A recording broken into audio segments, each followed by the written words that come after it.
The discovery of a lifetime. The story of Beef and Go first began way back with my great-great-grandfather, Joseph Jenkins. Back in 1848, Joseph decided to head west across the United States to follow the gold rush. He took his whole family in a covered wagon and endured many obstacles along the way.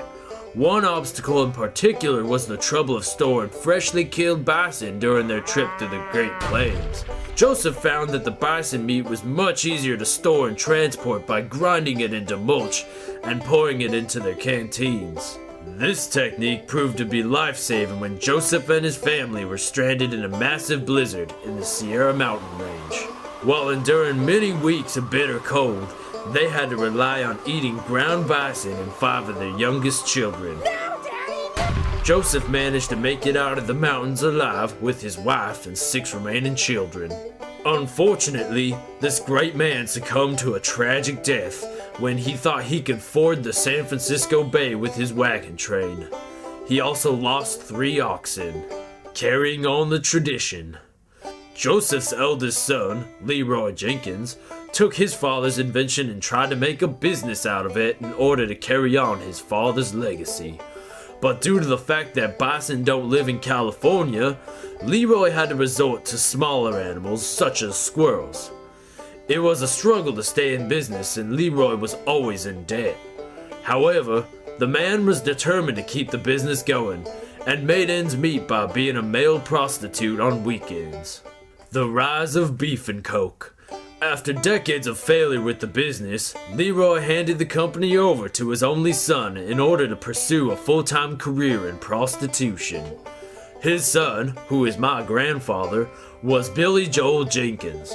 Billy Joel took over the company in 1919 as soon as the alcohol prohibition started in the United States. Billy Joel made the amazing discovery that ground cow actually tasted better than ground squirrel. When he made the switch to cows, millions of squirrels in their farm were let loose into the wild. A little known fact is that squirrels were actually an endangered species before the switch to cows was made. This is why you see squirrels everywhere.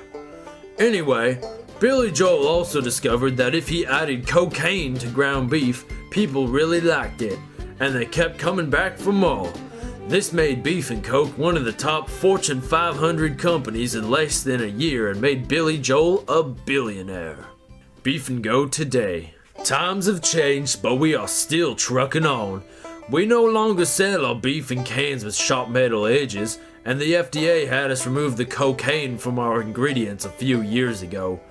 I decided to replace the cocaine with horse testicles. Why horse testicles, you ask?